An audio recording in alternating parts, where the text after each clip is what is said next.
Hey audio nerds, and welcome back to the channel. If you haven't visited before and like what you see here, then do please drop us a comment in the section below and also consider subscribing. As you can see, my microphone is broken, so I've got my trusty voice recorder here. I hope you can hear what I'm saying. So this is the third episode of our series on home audio streaming. And if you'll remember, we looked at the iFi ZenStream in episode 1, which for £400 I think represents excellent value, although remember, you'll have to pair it with an amp and a DAC. Then in episode 2, we looked at the £1,000 Cyrus OneCast, which did sound great actually, as you might expect for £1,000, but it didn't offer nearly enough in the way of streaming capabilities to make it a serious home streaming contender.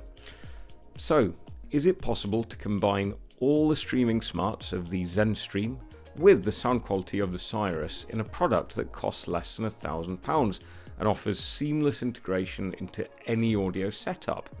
Well, spoiler alert, the 2021 version of the Bluesound Powernode might just fit the bill.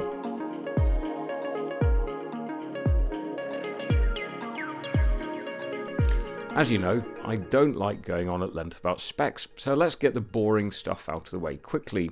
The 2021 Powernode features 80 watts per channel of built-in amplification, which is up from the 60 watts found on the previous model, the 2i.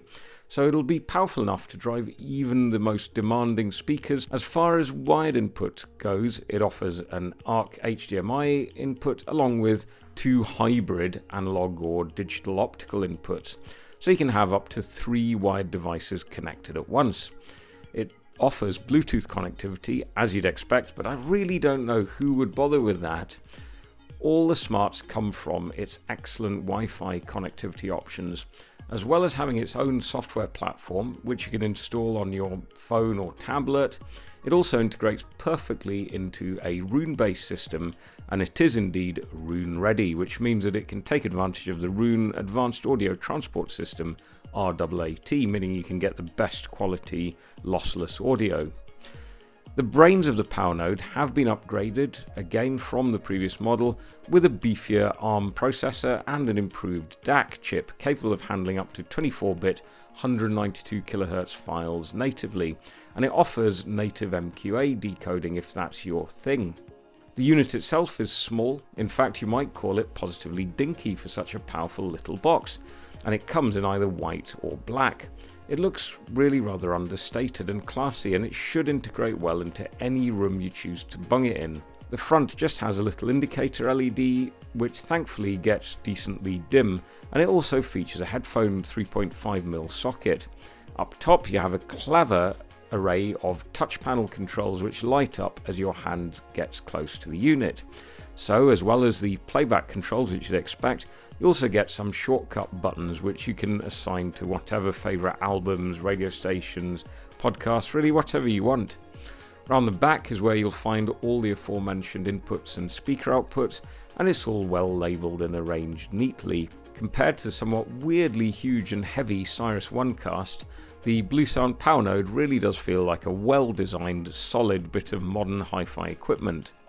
Setting it up is very easy, and it's done via the BlueOS app, which I have to say, as these things go, is quite an intuitive piece of software. The software finds and then adds your Powernode to your home network, and you can of course have multiple nodes and Powernodes attached if you're feeling somewhat rich.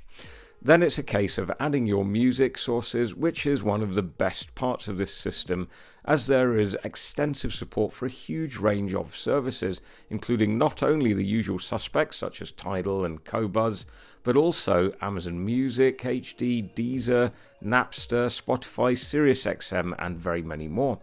You can also point the Powernode to a network share containing your own offline FLAC files, for example, or if you want, you can even hook up a hard drive to the unit as long as it's NTFS or FAT32 formatted, and the Powernode will scan all the local music on the hard drive directly. Once it's set up, you can totally ignore the BlueOS app if you want, and just control the Powernode using Roon. Whichever method you choose, however, you'll find it very easy to get music playing through the Powernode, and you will not be wasting too much time with software technicalities, which is of course a great thing because although we're all audio geeks and nerds, it's a sound that we're really interested in, isn't it?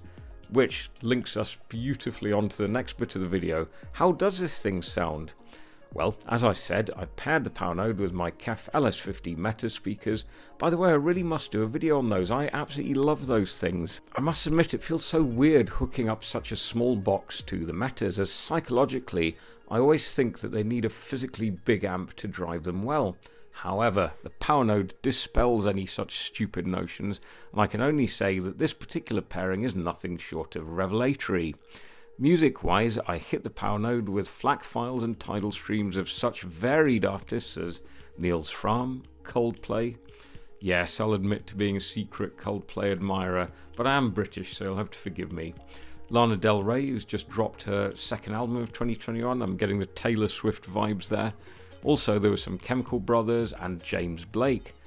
There also was plenty of old school hip-hop courtesy of the Beasties, Public Enemy and Tribe Called Quest. And I can honestly say that whatever I chose to throw at the Powernode, it handled it with aplomb.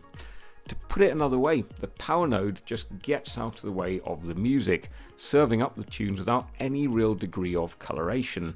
It sounds nimble, airy, and it'll truly reflect the quality and character of your speakers. There is oodles of power to spare, and it drove my LS50 Metas easily. It retains its composure even at higher sound levels without breaking a sweat. The LS50s are not known for being bass-heavy speakers, but the Powernode squeezes the most out of them. I never once felt like reaching for a subwoofer. I spent hours immersed in the music from the Powernode and LS50 combo. The streaming performance, by the way, was absolutely flawless. I had none of the glitches and dropouts I experienced with the Cyrus OneCast. I even hooked up my record player over there via one of the analog inputs, and I was pleasantly surprised at the performance compared to my Cyrus 8 integrated amp, although the Cyrus 8 still probably takes the lead when it comes to dynamics and nuance. I can't really comment on the Bluetooth sound or performance, as I don't see the point of using Bluetooth when you've got so many other superior connectivity options. You do need to know, however, that the Powernode does support two-way Bluetooth connectivity, meaning that you can stream whatever is playing through the Bluesound onto your Bluetooth headset if you want to. There's also a 3.5mm audio jack up front for headphones, and it sounds really good. There's plenty of power to drive my Sundaras. Now then, we come on to the important stuff, cost. So the Powernode 2021 is £849 here in the UK or $899 in the US, which certainly isn't cheap, and it's more than double the price of the iFi ZenStream. However, I still think it represents fantastic value because after all, you have to pair the ZenStream with a DAC and amp. You are getting a hugely capable streamer as well as a standalone combined DAC and a really powerful 80 watt per channel amp here in a single, small, aesthetically pleasing package. It certainly, in that regard, stands up very well to the Cyrus OneCast, which, remember, is a couple of £100 more expensive. Yes, I can honestly say that the Powernode 2021 is one of the most impressive pieces of equipment I've tested on this channel, and I'm really happy to award it the highest accolade, the Audio Fixation Gold Award. Amazing job, Bluesound. I will sadly have to return this review sample, but there is no doubt that I'll be buying one of these for myself, and it'll probably become my main audio system up here in the cave where I do most of my listening. But that's it for this video, guys. I hope you enjoyed that and I hope you found it useful. Drop your comments below. Don't forget to hit subscribe. Stay safe and I'll see you in the next video.